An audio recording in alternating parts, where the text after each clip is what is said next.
2 Kings chapter number 6. Magsugod ta sa verse 24 ug magbasa hangtod sa 29. 2 Kings chapter 6 kung nana sa amen. Tanamaning dog palaw para sa magbasa pulong sa Diyos. 2 Kings chapter number 6 verse number 24 now to sa 29. English una basay kaduha. And it came to pass after this that Ben-Hadad, king of Syria, gathered all his host and went up and besieged Samaria. And there was a great famine in Samaria, and behold, they besieged it until an ass's head was sold for 80 pieces of silver, and the fourth part of a cab of dove's dung for 5 pieces of silver. I want to see how they translate that. And the king of Israel was passing by upon the wall. And as the king of Israel was passing by upon the wall, there cried a woman unto him, saying, Help, my lord, O king! And he said, If the Lord do not help thee, whence shall I help thee? Out of the barn floor or out of the winepress? Ako pud walay pagkaon, akong hari, pero ako pud walay pagkaon, na tinggutom karon tungod sa kasundalohan nga nagpalibot sa syudad. Verse 28. And the king said unto her, What aileth thee? Ang ail means, unsay mong problema, unsay nagasamok nimo. What aileth thee? And she answered, This woman said unto me, Give thy son, that we may eat him today, and we will eat my son tomorrow. So we boiled my son, and did eat him. And I said unto her on the next day, Give thy son, that we may eat him. And she hath hid her son.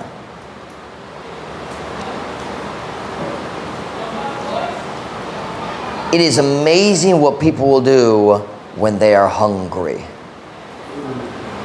Let me read the story of Sowing because I want you to understand it. O kini na itabo, human ni ini nga si Ben-Hadad, ang hari sa Syria, mitigom sa tibok niyang panon ug mitungas ug misulong sa Samaria. Ang pulong sulong nagpasabot, nagpalibo sila sa syudad nung walay tao makasulod, makagawas, dili makapali sa pagkaon, dili makakuha og tubig. Ug misulong sa Samaria, kanang capital city sa Israel, sa Northern Kingdom. Ug dihay usa ka dakong gutom sa Samaria. Ug tan-awa, sila misulong niini hangtod nga ang usa ka ulo sa asno gibaligya alang sa kawaluan ka piraso sa plata, ug ang ikaw pa nga bahin sa usa ka kab sa iti sa salampati alang sa 5 ka piraso sa plata. Do you understand that word iti?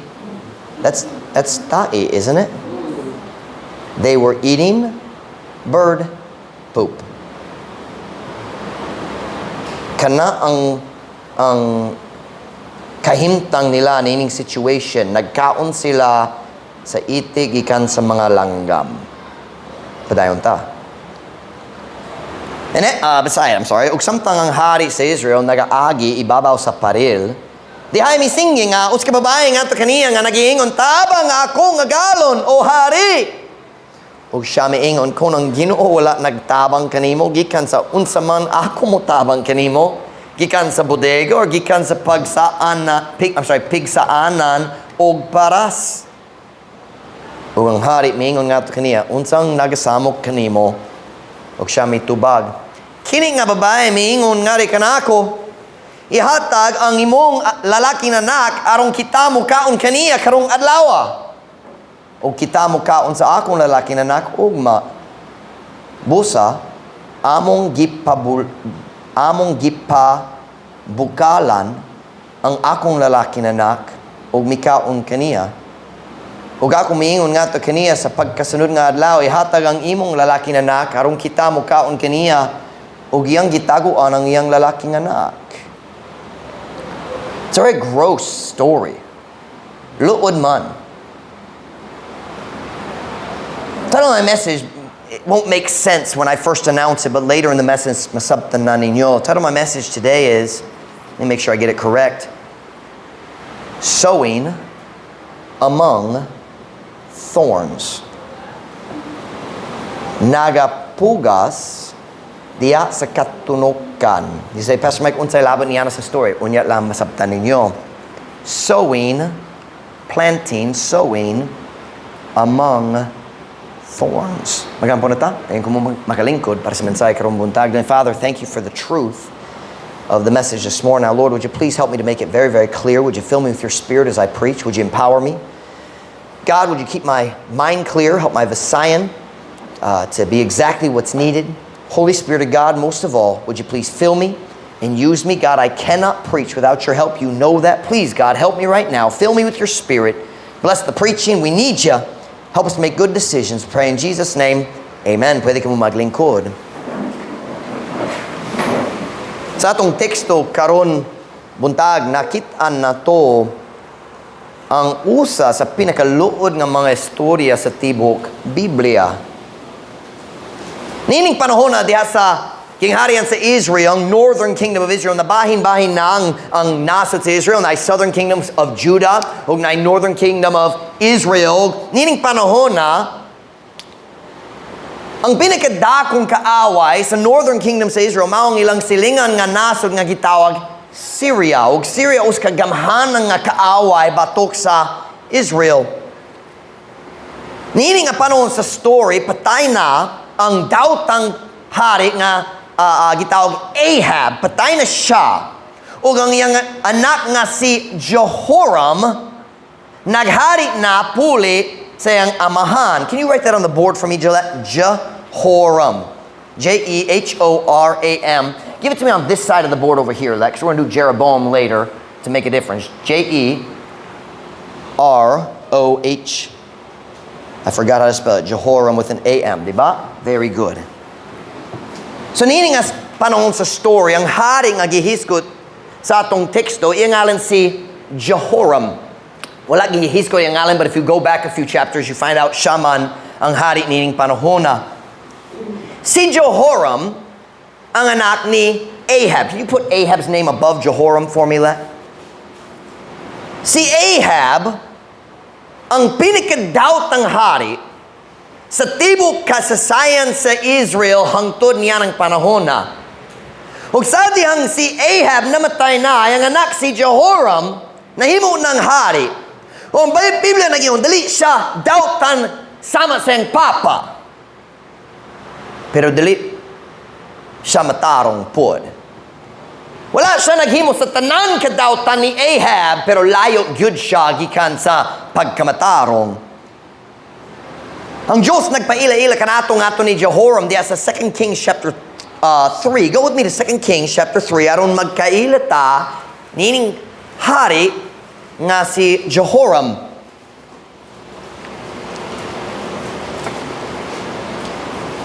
Ang Biblia nagyon nato kabayan ni Ahab, walay sama ni Ahab nga nagtuyo. He stirred himself up. No, his wife stirred him up to do wickedness. Why sama ni Ahab?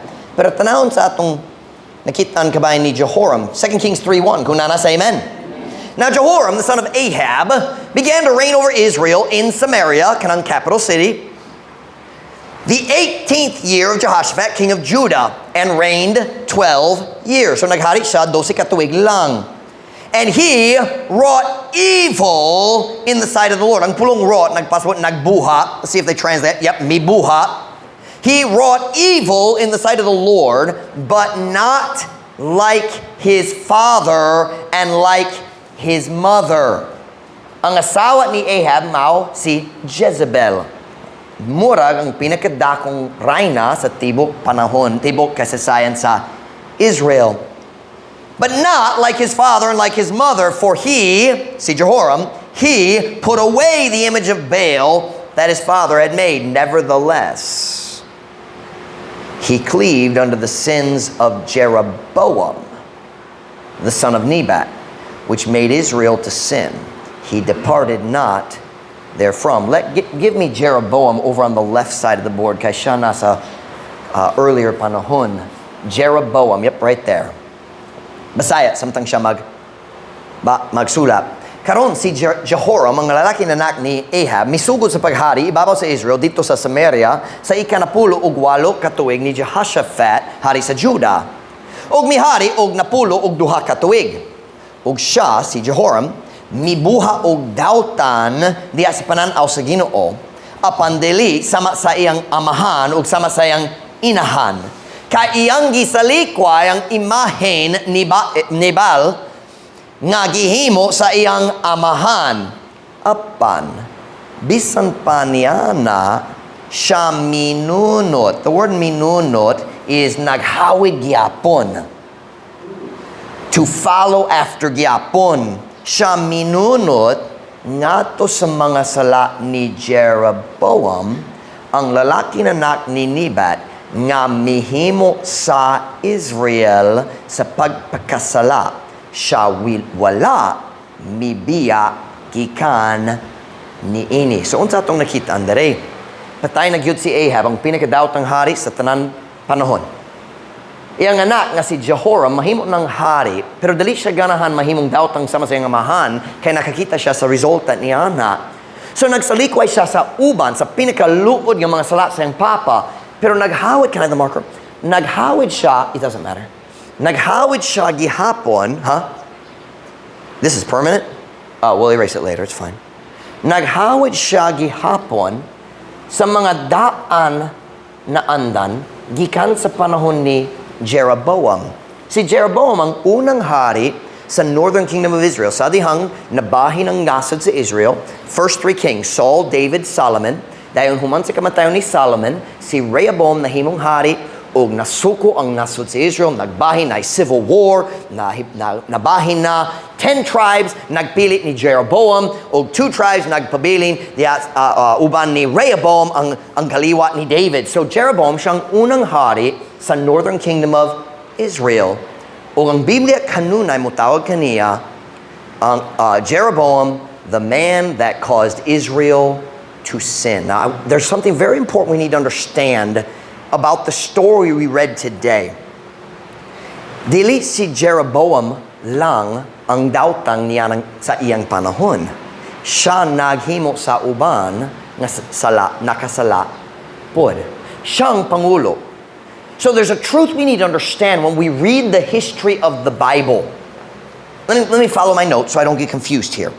Naius kabutang importante kaayo nga atong kinahanglan hinumduman samtang molantaw ta ni ini nga story sa Biblia ug sa uban pa. O kana mao kini, kinang kamaturan paminaw. Dili gayud ang hari lang ang naghimo sa kadawtan diha sa nasod si Israel. Bisan kanusa ang hari nahimo ng dawtan, ang kadaghanan sa tao nagsunod kaniya ngadto sa kahugawan sa sala ug kadawtan. Kay usahay ka mo basa sa mga story mo, kita ka sa mga dawtang sala sa hari. Tayo ng mga tao ang magantos ug murag di fair. Pero kinahanglan ta mainumdam, kung dawtan ang pangulo, ang kadaghanan sa tao dawtan pod. Kang tao mo sunod sa pangulo. So ayaw kalibog, ngano man ang mga tao ang nagantos, kay dawtang sila sama sa ilang pangulo. Kisilotan sila uban sa hari kay silang tanan dawtan. Kanunay na ipipilang ang matarong gyapon. Pero ang kadaghanan dawtan uban sa hari. Now that's important. Jeroboam made the people to sin, pero sila nagpili gyapon kanang ilang kauliang decision.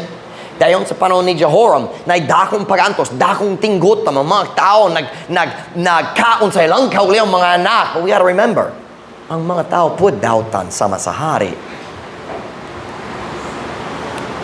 Usahay diya sa nasod sa Israel o Judah, nanay bagong hari nga matarong man, ganan siya maggiya sa nasod, pabalik sa Ginoo, pero mga tao dawtan ragyapon. Ako mo pakita ninyo sa uska panaglitan. Go to 2 Chronicles chapter 27 verse 1. Dali nakita na to ang sinugdanan sa paghari ni Jotham.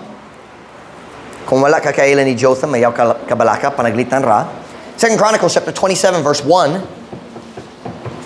2 Chronicles chapter 27 verse 1. Kung nasa, amen? Jotham was 20 and 5 years old when he began to reign, and he reigned 16 years in Jerusalem. His mother's name also was Jerusha, the daughter of Zadok. And he did that which was right in the sight of the Lord, according to all that his father Uzziah did. Howbeit, he entered not into the temple of the Lord, and, look at the next phrase, and the people did yet corruptly. Basta, verse 2 lang. Og siya mihimo niya ng matarong sa pananaw sa Ginoo, sumala sa tanang nga gibuha sa iyang amahan nga si Uzziah. Hinoon siya wala misulod nga to sa templo sa Ginoo ug ang katawhan mihimo pa nga madunoton. Daw tang gihapon ang mga tao bisan nay bagong hari nga mayo. And watch now, Jotham was a good king. Ang iyang papa si Uzziah, usay gitawag si Uzziah nga Azariah, pero nga tao, siya us ka mayong hari, na us ka sayo, pero mayong hari siya. Ang lolo ni Jotham us ka hari, mayong hari pod, murag iyang great grandpa pod, apan bisan paniyana, ang katawhan daw tang gyapon, human sa pipila kasunod-sunod nga mga mayong hari. Do you know what that tells me? Listen to me now. Do you know what that tells me? Ang mga tao dalit mausob pinaagi sa mayong government. Ang mga tao mausob pinaagi sa pagwali o pagtulo sa pulong sa Diyos. Na at least 3 or 4 good kings in a row, pero ang mga tao daw tang ragyapon sa dihang si Jotham na himong hari. Uzziah was a good king. Listen to me. Ang paglaon sa Pilipinas, I'm going to try to pronounce this correctly. Ang paglaom sa Pilipinas, dili makaplagan diha sa Malacañang Palace. Ang paglaom sa Pilipinas, makaplagan diha sa Church ni Jesus Cristo, diin ang mga tao sa Diyos mutindog umuwali sa pulong sa Diyos. Kay kanang paagi nga mausob ang mga tao. Ang pulong sa Diyos ang makausob sa tao, dali ang government. Now, I believe we should vote. I believe we should vote righteously. But the government doesn't make people righteous. Pero sa panahon sa Biblia, usahay ang resulta sa mga bad decisions sa usa lang kahari, naglungtad sa daghang tuig human sa iyang kamatayon. And that's what we see in the verse I just read. Na 3, 4 good kings in a row. Pero tungkol sa uska maot nga pang leader dere, dugay na ang mga tao corrupt ragyapon. My point is this. Walay panahon sa Biblia, diin ang hari lang ang dautan. Kung dautan ang Pangulo, syempre, naidaghang dautang diha sa katawhan pod. Now, we need to remember that as we look at these stories or tintalan ta maghunahuna. Well, dili fair ang Diyos kaya naghukom siya sa tao, sila pod dautan. Sa atong istorya karon si Jehoram, dili dautan siya sama sa iyang papa o mama, si Ahab o Jezebel. Miwagtan siya sa diha nahimot na siyang hari, miwagtan siya sa ubang luod nga mga sala sa iyang ginikanan. Apan napay daghang lain sala nga iyang gihawiran ra gihapon. That's what we just read in the introduction to Jehoram. Nagpahawa siya sa image ni Baal, pero nagihapon ang mga image gihimot ni Jeroboam. Ang mga calves gihimot sa Dan o Bethel. Nagyapon ang idolatry, ang immorality, ang pagsupak sa balaod sa Diyos, naragyapon. Listen to me now. Watch.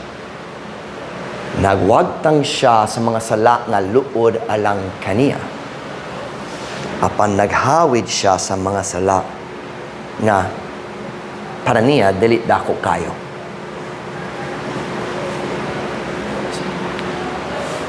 O kinang mensahe karong buntag na idaghang Kristohano nga sama niya na karon. Kanan silang moangkon sa mga panalangin sa Ginoo, apan kabalo silang ang Diyos dili makapanalangin sa hugaw nga sala nga nasa ilang kinabuhi. Busa unsay ilang buhaton? Muundang sila sa ilang pinakadaotang sala, apan maghawid gihapon niya ng mga sala nga ilang giisip nga mas gamay. O kung ang pastor mo tinog, umuwali kabayan sa ilang gagmay ng mga sala, sila magsulti, dili dako na. Okay naman ka na. Paminaw na ko. Si Jehoram, ang anak ni Ahab, si Jehoram, nakasabot nga luod gayud ang daghang sala nga yang mga ginikanan nagdala ngadto sa Israel. Apan na ay lain mga sala nga gipasugdan ni King Jeroboam, dugay na. Si Jeroboam nagdala, so daghang tuig, milabay na. And watch, ang tibo culture sa Israel, naanad na niya ng mga sala. Are you listening to me?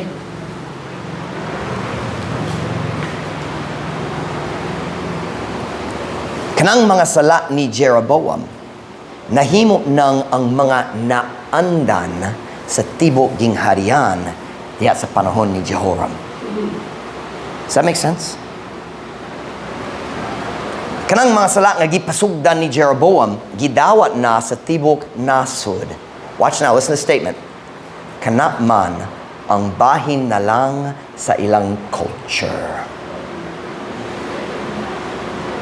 Pero sala ra gihapon sa pananaw sa Dios.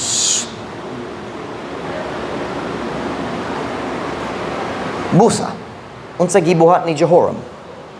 Niwagtang na siya sa mga bag-ong sala nga luod kayo gikan sa iyang kinikanan. Apan iyang gikuptang gihapon ang mga sala nga gidawat diha sa ilang culture. Nasabtan niya nga gihukman ang ilang nasod tungod sa kadawtan sa iyang ginikanan. Busa misalikway siya sa uban sa ilang mga sala. Apan dili sa tanan.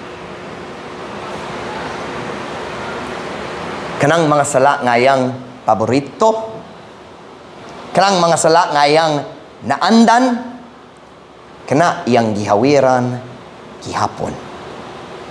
Ug kana gayud ang buhaton sa daghang Kristohanong hangtod karon. Ganan sila sa mga panalangin sa Ginoo diha sa ilang kinabuhi. Busa muwagtang sila sa uban sa ilang mga sala samtang naghawid gihapon sa lain. O ganan ra kong klarong mupahayag karong buntag, kana dili gayud mo gana.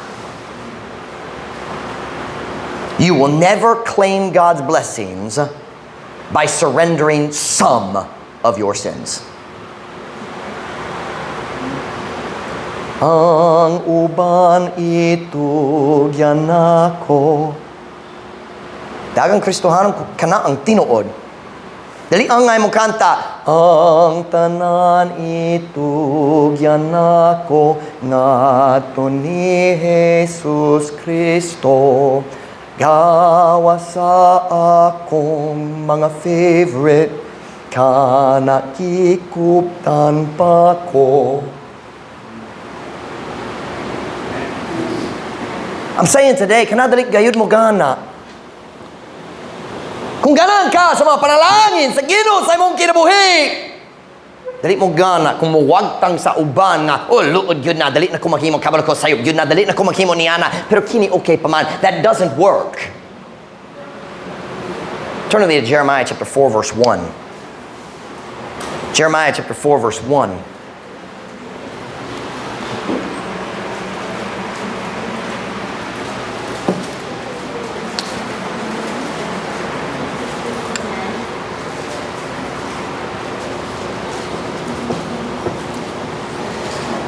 Jeremiah chapter 4 and verse 1. Kunana say amen? If thou wilt return, O Israel, saith the Lord, return unto me. And if thou wilt put away thine abominations out of my sight, then shalt thou not remove. That phrase, not remove, means dili sila mahimong binihag dito sa Babylon later. Kung ikaw mo balik balik na. Kung ikaw mo balik, O Israel, meaning mo balik nga to sa Ginoo. Kung ikaw mo balik, O Israel, naging ng Ginoo, balik nga ni kanako.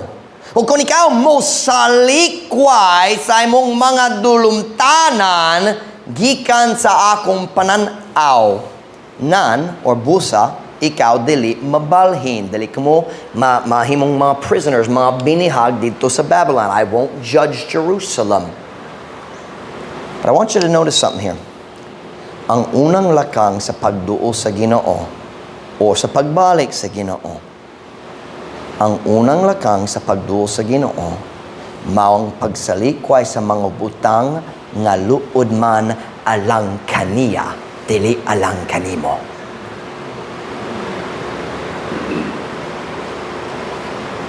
Tungod sa atong nahugno nga magsasalang kinaiya, natay usa ka makatingala nga abilidad nga maanad sa bisan unsang sala. Ever notice that? Pwede ka maanad sa bisan unsa. Kung madugay-dugay ka, magpadayon diha sa uska sala, maanad ka, o dali na magkonsensya. Makakonvince ka sa imong kaugalingon, kini okay raman para nako bisan unsa gitulo sa Biblia. Pwede ta maanad sa bisan unsa. Why? We have a fallen human nature. Nahugnot na gayur ang atong magsasalang kinaiya. Pero paminaw nako, ang imong tawhanong abilidad nga maanad sa uska sala, dili gayud maghimo niya nga sala nga madawa na diha sa pananaw sa Ginoo. Ikaw naanad na, ang Diyos wala pa. Ang Diyos nagingon, kung ganahan ka moduol kanako, isalikway ang mga butang nga hugaw sa akong pananaw. Tanawang verse 2, magpadayong tawag basa. Look at verse 2. And thou shalt swear, the Lord liveth in truth, in judgment and in righteousness, and the nations shall bless themselves in him, and in him shall they glory. Verse 3, for thus saith the Lord to the men of Judah and Jerusalem, break up your fallow ground, and sow not among thorns. Verse 3, Bisaya. Kaysa ingon, nagasulti ang Ginoo ngadto sa mga tao sa Juda ug Jerusalem, bungkaga ang inyong yuta nga wala na ugmad, wala gidaro nimo dugay na. Ug ayaw pagpugas diha sa katunokan. Kanang title sa mensahe. What does that mean? Ayaw pagpugas diha sa katunukan, diha sa lugar sa daghang tunok. Ang tanan hanas nga farmer na hibalo, dili ka makatanom sa imong maayong mga liso hangtod ikaw mo ibot na sa maot nga mga tanom diha sa uma.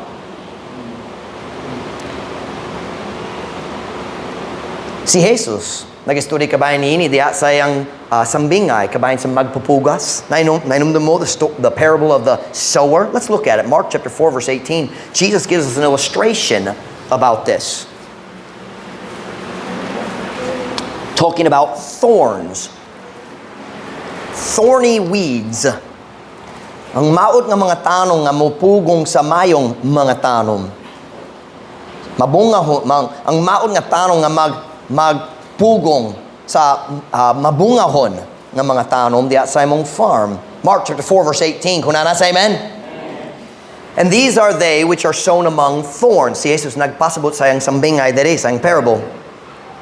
And these are they which are sown among thorns, such as hear the word, and the cares of this world, and the deceitfulness of riches, and the lusts of other things, entering in, choke the word, and it becometh unfruitful. O kini mao sila nga napugas diha sa katunukan. Ingon nga nakadungog sa pulong o ang mga kabalakan ining kalibutan o ang pagkamalimbungon sa mga bahandi o ang mga kaibog sa ubang mga butang nagasulod o mipugong, or we could say tuok sa pulong o kini nahimo nga dili mabungahon. Unsay buhaton sa tunok kong mga tanom ngadto sa imong maayong mga tanom? Kung magtanom ka sa liso, nagipalibutan sa mga tuno, kung sa may tabo, ang tuno, mutubo, o what's the word? Tuok, mupugong, choke, strangle. Ang mga tunok, kanunay mo buntog ibabaw sa imong maayong mga liso. Sabtan ba? Kung dali ka buot nga moibot sa mga tunok, I lost my place. Ayaw pagdahom nga ikaw mo kita sa mayong bunga gikan sa imong liso. Sabtan ninyo? Ang Diyos nagingon sa mga tao nga ganahan modul kaniya, ayaw pagpugas diha sa katunukan. Ibta ang mga tunok daan. Kung ikaw musulti, ganahan ko mubalik sa Ginoo or ganahan ko muduol sa Ginoo sa first time bago pa ko naluwas, ganahan ko muduol sa Ginoo. Ganahan ko mo angkon sa mga panalangin sa Ginoo dinhi sa akong kinabuhi. Busa, mo salikway ko ni ining pinakadawt ang sala nako. Pero kini nga mas gamay, hawirang ragyapon kay gamay ra.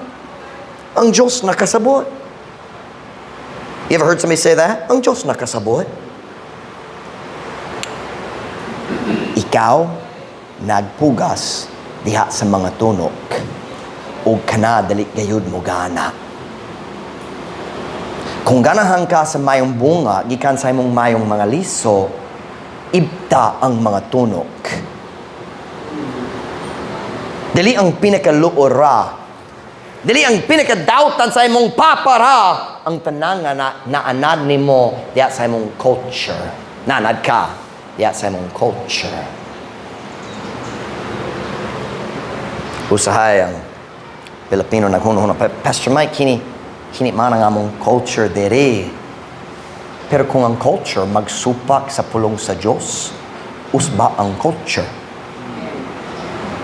Si Pastor Mike, ang imong pagwali dali mag-uyon sa among culture. Ang akong pagwali dali mag-uyon sa culture sa Amerika.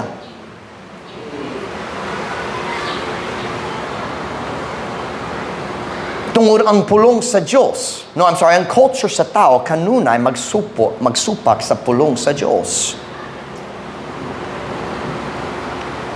Nagsulay kong musulti kaninyo karong buntag nga kining taphaw nga klase sa pagkakristohanon di inbuhian nato ang pinakadakong sala apan gihawiran gyapon ang uban kana dali gayon mo gana dali ka mo angkon sa panalangin sa Ginoo.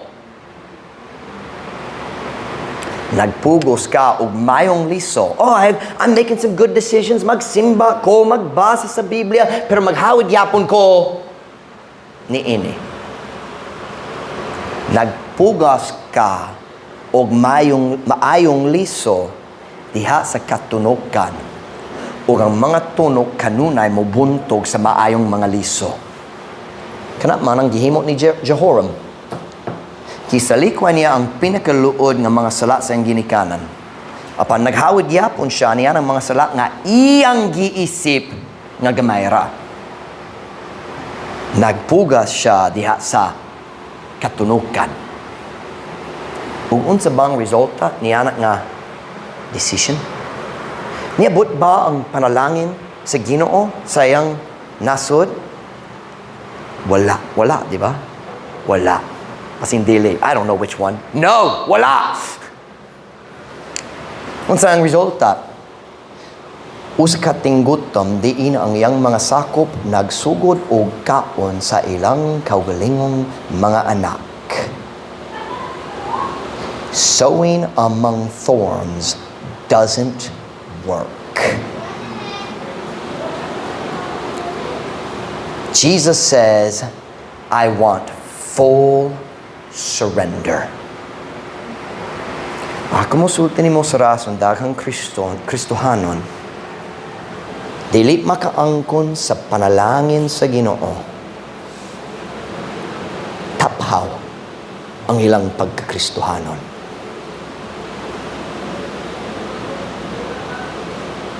Magsimba ko sa Domingo, pero sa tibok semana magkinabuhi sama sa kalibutan.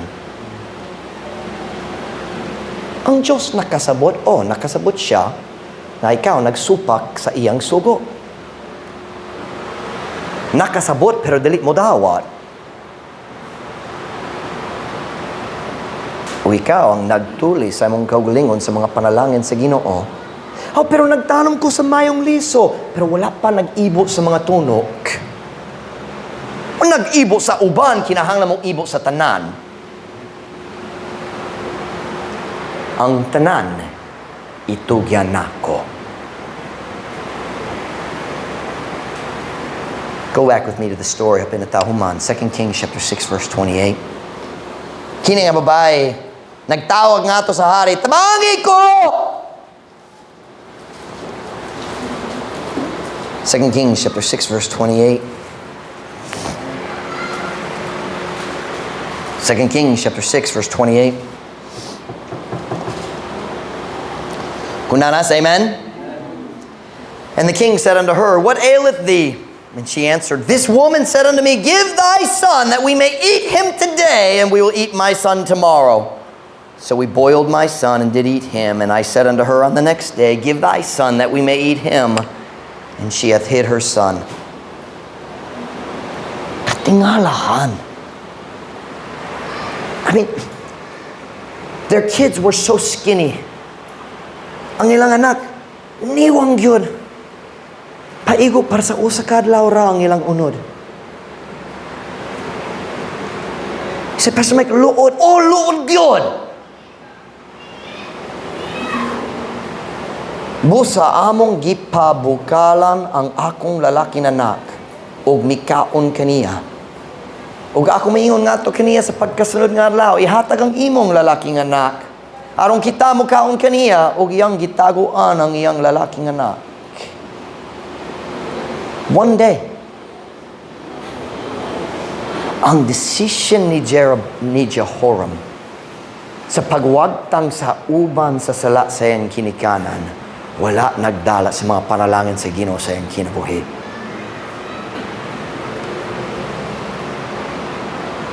Kaya nga naman, nagapuga siya diha sa katunugan. Ug ang katunugan kanunay mobuntog sa mayong liso. Pero ganang kung mamatigtan ninyo, kung kinsay iyang gibasulan, sa diyang nakita niya ang mga resulta sa iyang kaugalingong decision. This story is amazing and it just gets more amazing. Tanaw ang sunod verse. Verse 30. And it came to pass, when the king heard the words of the woman, that he rent his clothes. The word rent is gisi. Is that how they translate it? Yep, gisi. He rent his clothes, and he passed by upon the wall, and the people looked, and behold, he had sackcloth within upon his flesh. Then he said, God do so and more also to me, if the head of Elisha, the son of Shaphat, shall stand on him this day. Unya siya miingon, ang Diyos magbuha sa ingon ug labaw pa usab ngari kanako. That's a curse. He was making a curse. Magpadayom. Kung ang ulo ni Eliseo, ang lalaking anak ni Shaphat, mubarog nga na kaniya ni ining adlaw. Medyo kalibog ang English ug Bisaya. Ako mo pasabot lang. Here's what he's saying. Kini nga problema, mao ang resulta sa magawali nga si Elisha, ug ako mo patay kaniya. He said, kung magbarog pa gyapon ang iyang ulo, so, meaning if his head stays on his body, kung dali ko mo putol sa iyang ulo, ang Diyos makaputol sa akwa. That's what that curse means. He said, paigot na, kapoy na ko, I'm gonna kill the preacher. What? Mupatay ka sa magwali?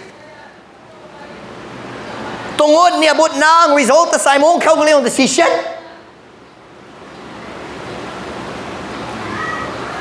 Ang kinaiya sa tao wala na usog sa 3,000 ka tuig. You say, what do you mean, Pastor Mike? Panaglitan.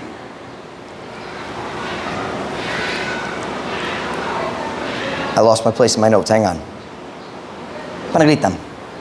Na yung mga tao mo appeal sa church. Kay na yung mga problema sa ilang kinabuhi, kinahanglan sa tabang sa Diyos, di ba? So mo appeal sila sa church. Magadon sila sa gospel, maluwas na. Mahimong medyo faithful sa church. Maminaw sila sa pagwali.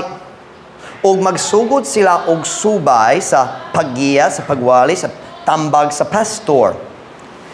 Apan sa katunga ra. Muwagtang sila sa pinakadautan, pero naghawad yapon ng mas gamay. Diba? Tayo nun sa mga tabo. Kung maot nga resulta, mobot na sa ilang kinabuhi, kinsa ilang basulon. Ang ilang gawgalingon, siyempre dili. Ang pastor na lang. Nagsulay kung nagsunod sa pagwali ni Pastor Mike, pero wala naggana para nako. Kay katunga lang ang imong pagsunod.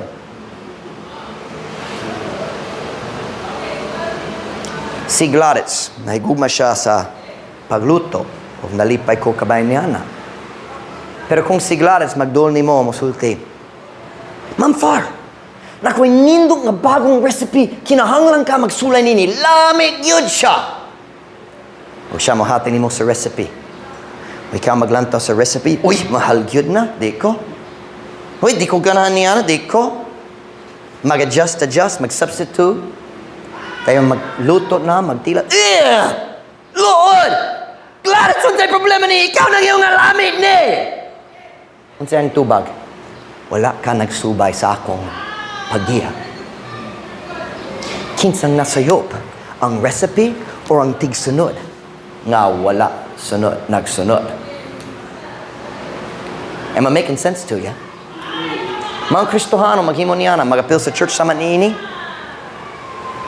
Magsunod sa Ginoo pero sa katunga ra, tapaw lang, Domingo lang ang ilang pagkakristohano sa tibok simana, kalibutan hong yapon. Dayon, kung mabungkag ilang kaminyoon, kung madoubt ilang kinabuhi, sila magsulti, kanang church, dali makatabang. Si Pastor Mike, what siya nakasabot? Amerikano siya, what siya kabalo? Siya nakasabot. Ako dali magwali sa paagi sa Amerikano, magwali ko sa kamaturan sa Diyos. So I ask you a question. Nagapugas baka diha sa katunukan? Maghimo sa mayong mga decision. Ako maghimo niyan, magtanong ko sa mayong listo sa pagsimba. Pero maminaw gyapon sa imong kalibutan hong nga music.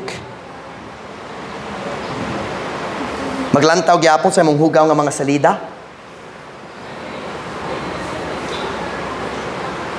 Muibot ko sa akong bad habits. Dali na ko mag-inom pero maghawad yapon sa lain. Nagapugas ka tiya sa katunukan o kanadali mo gana. Ang mga tunok ang mudaog.